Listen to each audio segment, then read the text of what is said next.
नमस्कार दोस्तों, मेरा नाम संदीप है और फिर से इस वीडियो के साथ मैं आप लोगों के सामने आया हूँ।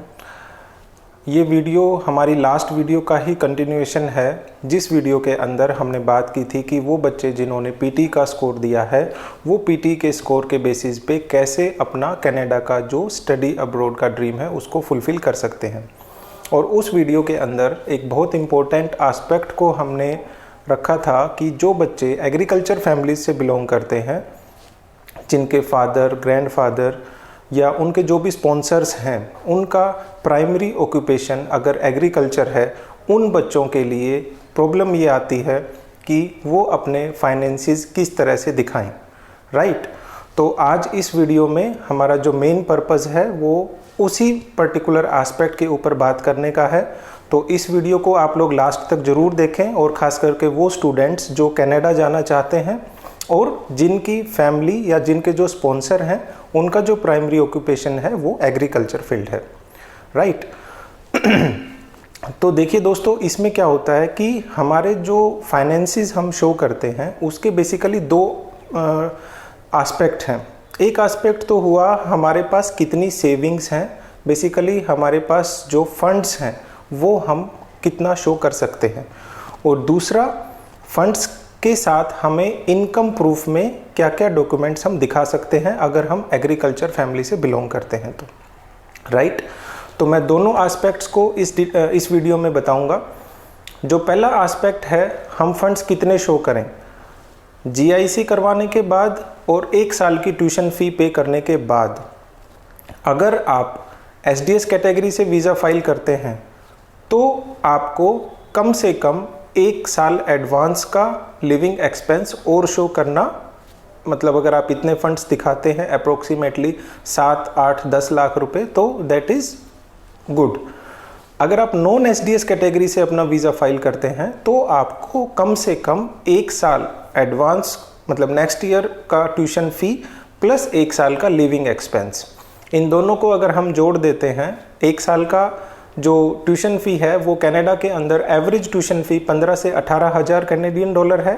इंडियन करेंसी में वो करीब करीब बनता है आपका 9 से 12 लाख रुपए, और उसके अंदर 1 साल का जो लिविंग एक्सपेंसेस है वो आपका बनता है करीब करीब 6 लाख रुपए। तो अगर नॉन एसडीएस में हम अपनी फ़ाइल करते हैं तो सेफ साइड है, हम अगर 17 to 18 lakhs रुपीज़ हम दिखाते हैं तो वो हम सेविंग की फॉर्म में दिखा सकते हैं, अपना फिक्स डिपॉजिट की फॉर्म में दिखा सकते हैं, हमारी LICs हैं, LIC की सरेंडर वैल्यू निकलवा के हम दिखा सकते हैं, GPF है या और कोई भी सेविंग इंस्ट्रूमेंट है, उस फॉर्म में हम अपने फंड्स दिखा सकते हैं। इसमें सबसे इम्पोर्टेंट बात यह है दोस्तों कि आपको जो फंड शो करने हैं उनके अंदर कोई भी फंड्स ऐसे ना हो जो बहुत ज़्यादा अमाउंट में रिसेंट ट्रांजैक्शन आपके स्टेटमेंट में रिफ्लेक्ट हो। अगर ऐसा होता है तो वीज़ा ऑफिसर को रेड अलर्ट मिल जाएगा कि ये फंड्स बोरोड है या फिर ये फंड्स अरेंज्ड हैं, राइट। तो ये एस्पेक्ट हुआ हमारा फंड्स से रिलेटेड। दूसरा जो एस्पेक्ट है हमारा, दूसरे एस्पेक्ट में बात आती है कि हमारे पास प्रूफ ऑफ इनकम में दिखाने के लिए क्या है अगर हम एग्रीकल्चर फैमिली से बिलोंग करते हैं। तो जैसे आप लोगों को पता होगा कि या तो हम income tax return ITR file कर सकते हैं, तो वीज़ा के टाइम जब हम डॉक्यूमेंट्स लगाते हैं तो उसके अंदर रिकमेंडेड है 2 साल की ITR अगर हमारे पास है तो। वो फैमिलीज़ या वो बच्चे जिनके गार्जियंस के पास इनकम टैक्स रिटर्न नहीं है तो वो कौन से डॉक्यूमेंट्स लगा सकते हैं अपने प्रूफ ऑफ इनकम के लिए। उसके अंदर सबसे मेन जो एग्रीकल्चर इनकम को सपोर्ट करता है वो है J form. J form basically क्या होता है, मैं उसके ऊपर आपको डिटेल में एक्सप्लेन करूंगा। J फॉर्म बेसिकली होता है जब कोई फार्मर अपनी फसल किसी मंडी के अंदर जब डालता है या सेल करता है बेसिकली, तो वो यूजुअली एक कमीशन एजेंट को सेल करता है जिसको हम हिंदी में आड़ती बोलते हैं। तो वो जो आड़ती होता है वो आड़ती उस क्रॉप के रिटर्न में उस फार्मर को एक रिसीट देता है जिसको हम J फॉर्म बोलते हैं, राइट। तो वो J फॉर्म अलग अलग क्रॉप्स के लिए वो आड़ती उस फार्मर को देता है। लेट्स सपोज कि अगर एक साल के अंदर हमने 2, 3, 4 जितनी भी क्रॉप्स हमने सेल की, तो हर क्रॉप का जो एमएसपी था, उस एमएसपी के अगेंस्ट जितनी हमने क्वांटिटी सेल की, उसके हिसाब से हमारी सेल वैल्यू उसके अंदर मेंशन रहती है, राइट। लेकिन प्रॉब्लम ये आती है कि वो जे फॉर्म, जैसे हरियाणा साइड में ज़्यादातर हिंदी में वो जे फॉर्म होते हैं जो आड़ती उसको देता है फार्मर को, तो वो हिंदी वाला फॉर्म हम एज इट इज़ अपने वीज़ा के लिए नहीं लगा सकते हैं। पंजाब में भी अभी रिसेंटली क्या किया है, उन्होंने डिजिटल कर दिया है जे फॉर्म को।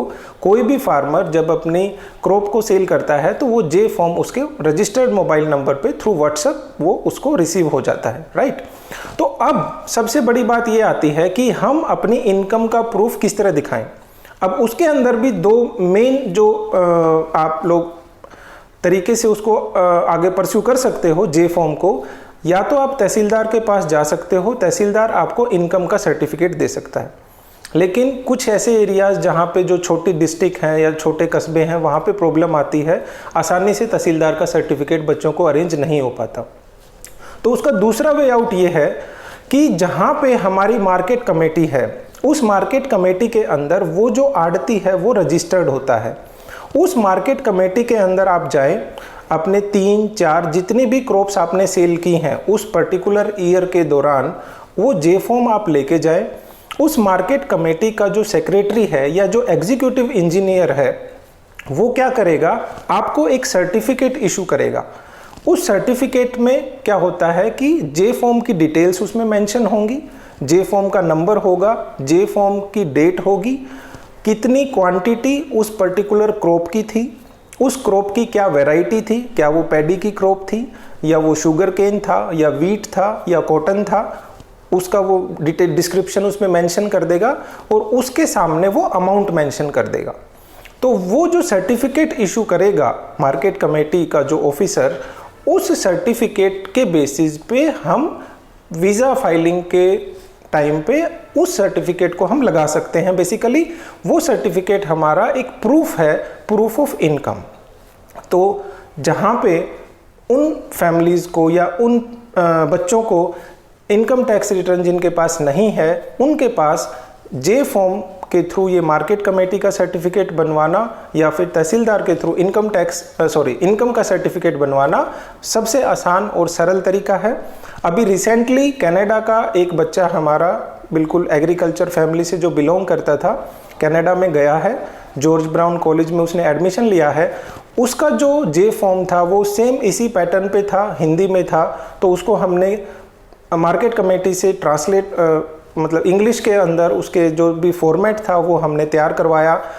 आप लोगों की एक बेटर अंडरस्टैंडिंग के लिए और इस चीज़ को आप भी इसको अडेप्ट कर पाएँ, उसके लिए हम उस सर्टिफिकेट की कॉपी आप लोगों के साथ शेयर कर रहे हैं।